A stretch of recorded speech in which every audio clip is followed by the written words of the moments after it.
Hi everyone. I have a very weird lighting situation going on here, but it's a good problem to have because it means it's sun shining this beautiful November Sunday before Thanksgiving. I just stopped at the library and after the climbing gym, and I have my Yin's coffee. I think I have said before that this main branch has a coffee shop in it, and it's a local coffee shop. It's fantastic. Beside me is an open field that is either owned or used by the University of Pittsburgh, and there's always something going on right over here. And they are assembling a giant inflatable snowman. I'm predicting it's a snowman because there's two. It looks like there should be a third giant white inflatable orb, but there's two already inflated, and I'll take a picture of it and insert it after this clip. But it's always so much fun to see what's going on there. Okay, I have some holds, and I just thought I would show you what I've picked up because some interesting things have come in, and I picked something off the shelf too. So the holds, I just saw this. Selina Baljit Basra, a book called Happy. Oh, I love that cover. This is done by Astra House.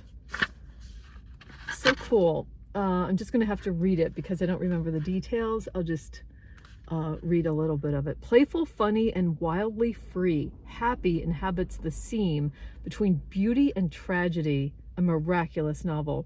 In a rural village of Punjab, India, a moony young man crouches over his phone in a rapeseed field near his family's cabbage farm. His name is Happy Singh Soni, and he's watching YouTube clips of his favorite film. This has to do with his journey to another country, and he's a migrant worker. I don't recall what country he travels to, but it sounds interesting. Selina Baljit Basra is a writer and cultural worker based in Berlin. She is a founder of the Department of Love, a curatorial collective, and this is her first novel. So we'll see. Okay, but the one thing that I have that I got that I'm not going to return because I'm going to try it out is this book, which is, it looks like it's Sheila Heti's first novel, Ticknor. And it's a fictitious story about George Ticknor and his friend Prescott, distantly inspired by the real-life friendship between the great historian William Hickling Prescott and his biographer Ticknor. It's a witty, fantastical study in resentment. Yeah, this was written in like 2005, 2006. So I'm willing to give it a go. I just happened to be interested in looking to see what else Heti has written, and this just happened to be on the shelf, so I picked it up. We'll see. So that's the thing that I wanted to tell you about. Anyway, I'll see you a little later down the line for a reading update.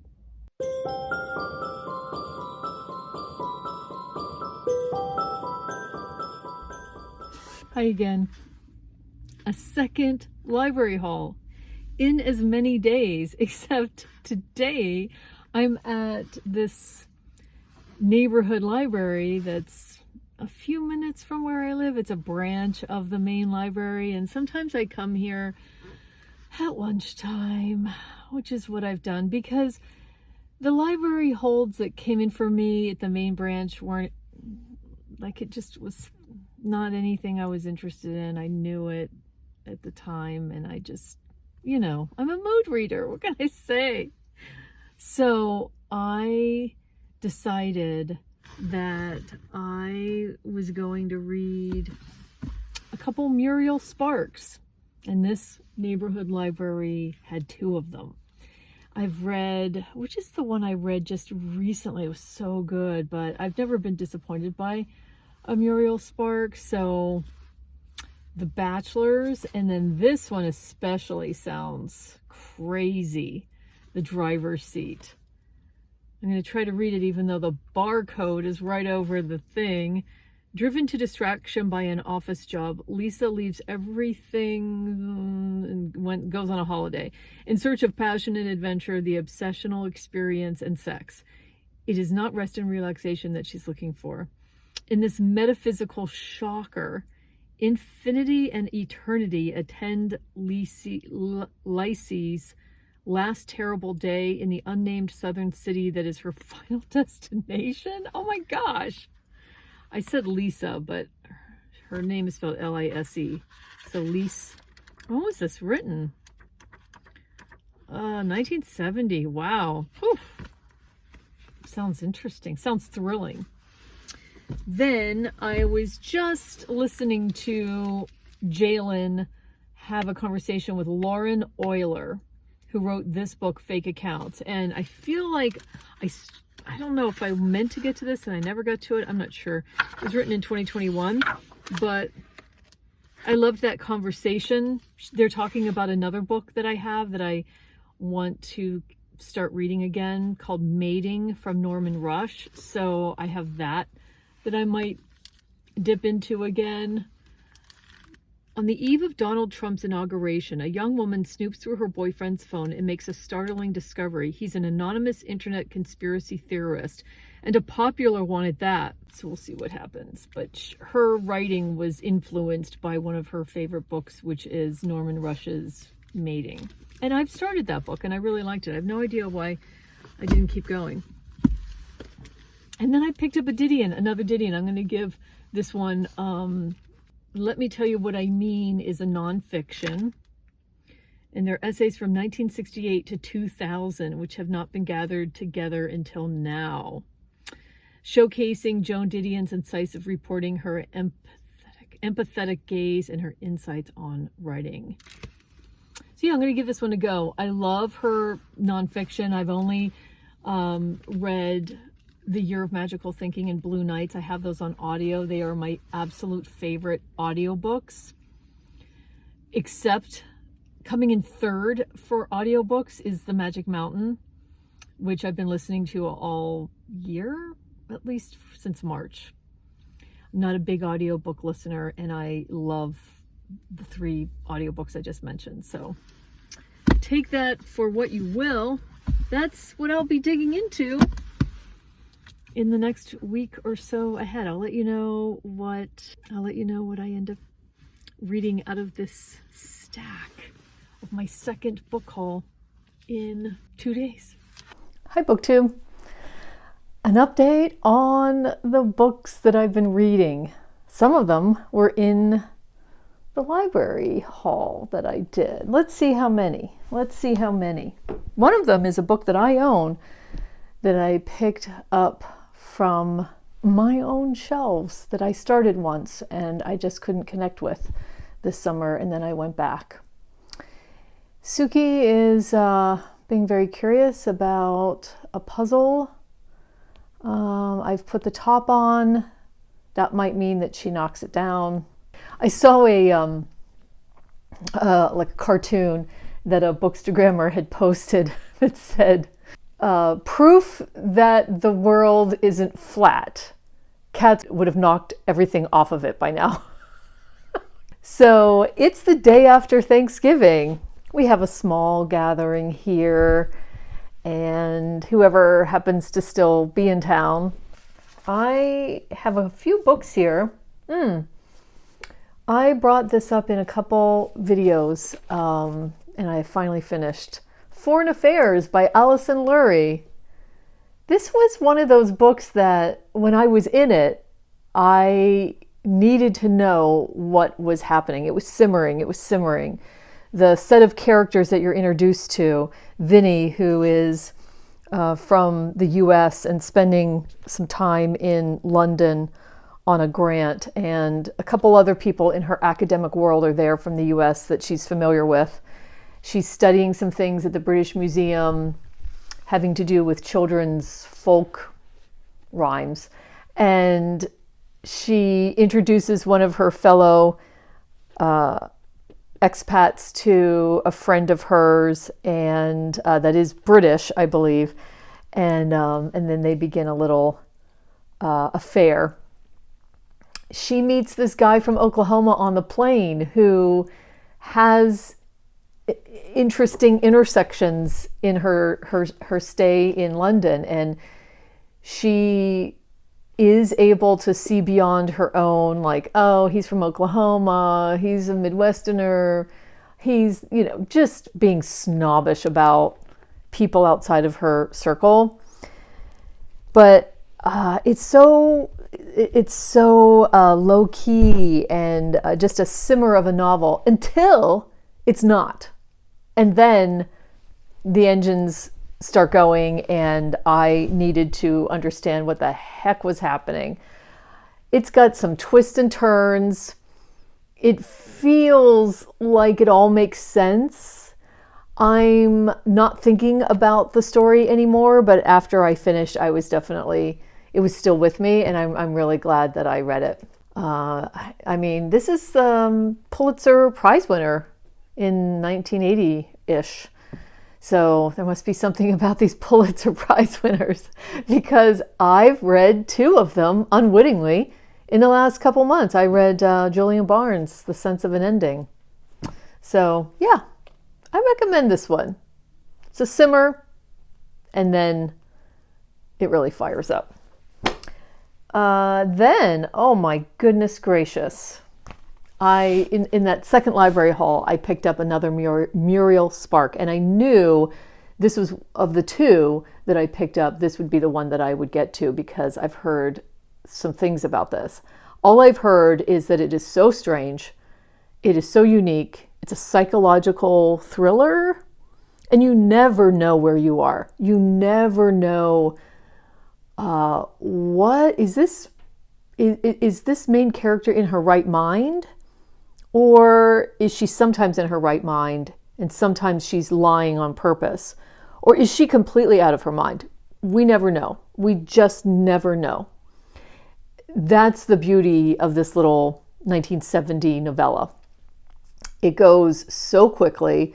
It says something about spiny and treacherous masterpiece, The New Yorker. I would say that the less you know, certainly don't read descriptions of, on Goodreads or whatever. Just read the book. Then go searching for, like, what the heck was that? That's what I recommend. We're never told the true state of mind of Lise, Lise, the main character, but I loved the journey. I loved the not knowing. It's shocking. But at different times that you're not even expecting it to be shocking. It's, generally speaking, about a woman, professional, office worker, manager with a team. She's going on a holiday. She's going to an unnamed place. And that's all we know. That's the premise. And then she seems to have some things in mind about what she wants to do when she's there. But does she know these people or person she wants to meet? What is going on? We feel we have an idea of her being caring because she comes across a woman who seemingly needs her help and could use some company while Lise is waiting for the rest of the day to unfold. What part of that was real? What part of it was planned? Who knows? But yeah, read all you want about the book after you read the book. Truly, truly, truly, this is one of those. So yeah, it's 88 pages. And by far, the most striking Muriel Spark that I've read. But I have enjoyed everything I've read so far, which is just a handful of things. Yeah, that was that. Then I picked up off of my own shelves The Death of the Heart by Elizabeth Bowen. I tried to read this in the summer, and I don't know, it wasn't moving along fast enough for me. I don't know, I must have needed more energy. And I didn't feel like I cared about anybody. in this time, I wasn't connected with any of the characters, but I was getting an understanding of the premise, which is this girl, teenager, Portia, her mother dies, and she has to go live with her half-brother or her stepbrother, who's an adult and married to Anna. And this is very upsetting to Portia. She's now in this house. They don't really want a teenager in the house. They have this weird friend, this philandering character named Eddie, who's a friend of Anna. How, I don't know, maybe connected to her life before Thomas. But you know from the start, okay, Eddie's the 20-something, 26 or something. He's a ne'er-do-well. He gets a job at Thomas's office, even though he's going to mess that up. You just know he's going to mess it up. And he starts getting interested in Portia, and they go out to, a cafe or to the movies or whatever. And he's flirting a lot, and he says things to her that mean a lot to her, but don't mean anything to him. So you know all of this is not going to work out well, but you keep reading because we don't know how bad it's going to get. Is she actually going to run away and marry Eddie, or what's going to happen? How bad is it actually going to get? And that's really the premise. That's what you're reading for, because you can see how it's all laid out in the beginning. What I kept reading for was just the wonderful writing. Some of these sentences and passages are just really wonderful. This is my first Elizabeth Bowen. And when I read the back of the book, a quote, I knew that this is somebody I needed to learn more about, and also maybe read another book. But let's see what I tagged here in this passage. Oh, yeah. Just an example of her writing. So Portia finds out that Anna has read her diaries. How does she know that Portia is keeping a diary? Because Portia hides her diary. Maybe she learned that from Eddie, because Eddie is a scoundrel and likes to keep Anna on his side. So Portia learns from a family friend named Saint Quentin that Anna has been reading her diaries. Since the talk with Saint Quentin, the idea of betrayal had been upon her, sleeping and waking, as might be one's own guilt, making her not confront any face with candor, making her dread Eddie. Being able to shut her eyes while he was in this room with her, to feel impassive marble against her cheek, made her feel in the arms of immunity, the immunity of sleep, of anesthesia, of endless solitude, the immunity of the journey across Switzerland 2 days after her mother died. She saw that tree she saw when the train stopped for no reason. She saw in her nerves, equally near and distant, the wet trees out there in the park. She heard the seal sea, then heard the silent distances of the coast. That writing is what is in this book. There's a rhythm to her writing that I feel is just very distinct, and it's very subtle, and I really enjoyed it. On the back, there's a quote from someone named Victoria Glendinning, and it says, "She is a major writer. She is what happened after Bloomsbury. The link that connects Virginia Woolf with Iris Murdoch and Muriel Spark." So when I read that, I thought, yeah, I have to know more about Elizabeth Bowen. This is set in the 30s, by the way. It says a story of adolescent love in London during the 30s, and I think it was written in 1947, something like that, somewhere around that. Well, I did look up a little bit about Elizabeth Bowen, because after I read that quote, I thought, wow, who is this woman? She was born right at the turn of the century, 1899, I think, born in Ireland, then moved to England when her father died, And then her mother died and she had to grow up with her aunts. So that's interesting because this is something happening to Portia. And Elizabeth Bowen's mom died when she was a teenager, 13 or 14. She became mixed up with the Bloomsbury group, or connected. And one of her best friends was Rose Macaulay, somebody who I haven't read yet, but I really need to. She got married, but then had many affairs with different men, and it is in Wikipedia says that that she had affairs with many men, and also Mary Sarton. She was friends with and had people visiting her when after she became an established writer. People like Virginia Woolf, Eudora Welty, Carson McCullers, and Iris Murdoch. One of the books that I read about that she wrote was called The Heat of the Day, which is supposed to be one of the quintessential depictions of the bombing raids in London. So this definitely, after just reading The Slaves of Solitude by Patrick Hamilton, I'm interested in getting to The Heat of the Day at some point. So that's cool. Tukey is still scouting for something to get into. Don't start with the rug. Don't start with the rug.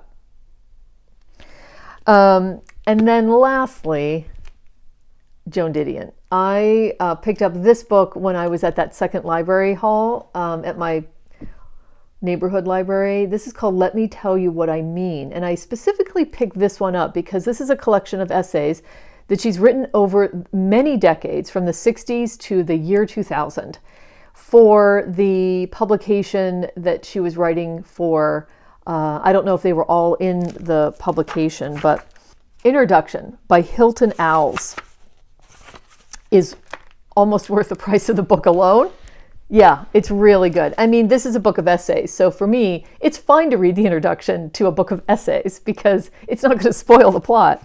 Wow, it is really good. It is really good.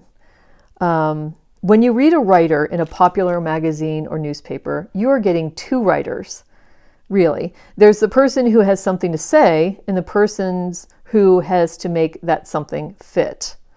The Points West columns were, for the most part, limited by space. Didion had roughly 2,000 words for the column, and she had to use them to tell the story of what she saw, felt, thought, which means that sometimes she used didacticism as a tool. And yet even then, Didion could right an ideological wrong in her own thinking by not turning away from mystery. God. So two of my favorite, a couple of my favorite essays are on being unchosen by the college of one's choice. So she did not get into Stanford. And this is what this story is about. This is she says, so this was written in, just to give you an idea, 1968. So she's talking about how she's appreciative of her parents in the way that they treated her not getting into Stanford. Her friends were getting into Stanford. She didn't. She, in 1968, is talking about how people are overly concerned about where their children go to college.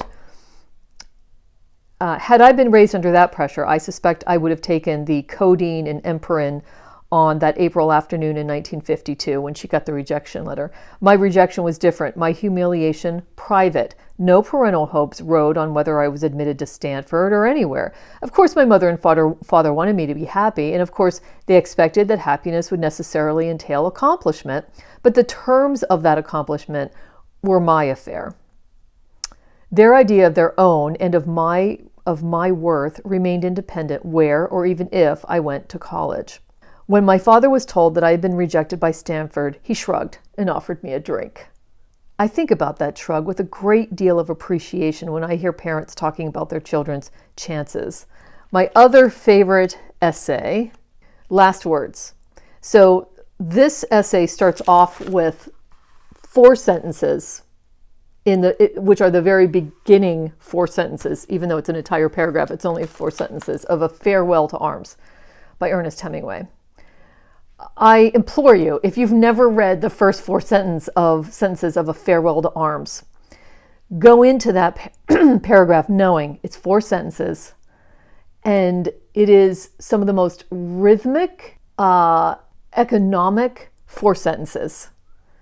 And that she talks about how Hemingway's writing changed writers because of his economy of style and his knowing that he had an economy of style and his placing of words in sentences and the placing of commas.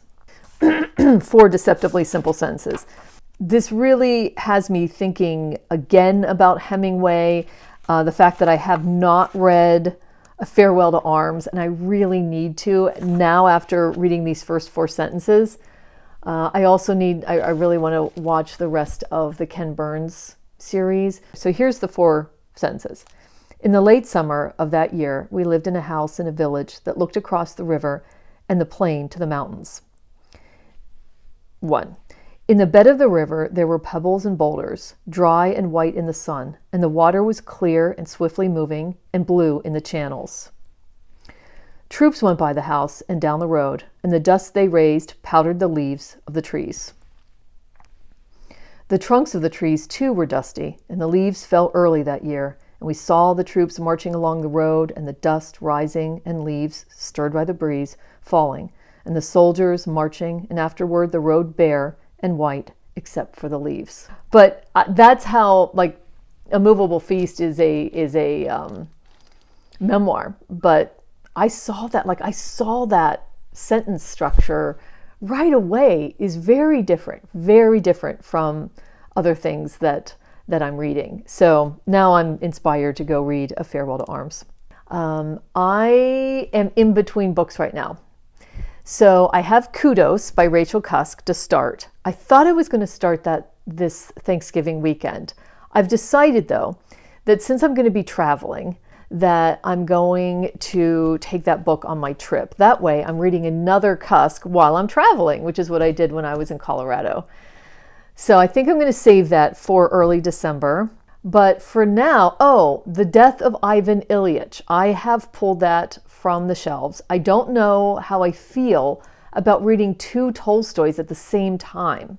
So I'm going to maybe try starting it and see. I have a couple books coming to me from the library that I'm excited about, but I can't remember what they are right now. I hope all of you had a wonderful Thanksgiving in the U.S. and wherever you are, if you're an expat celebrating Thanksgiving. Speaking of holidays, this really is a fantastic gift to somebody who you know would appreciate Joan Didion's nonfiction because it spans the decades.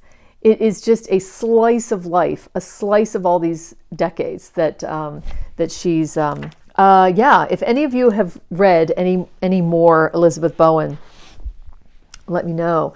And of course, share your experience with The Driver's Seat, Muriel Spark, but no spoilers in the comments. We don't want to spoil it for anyone.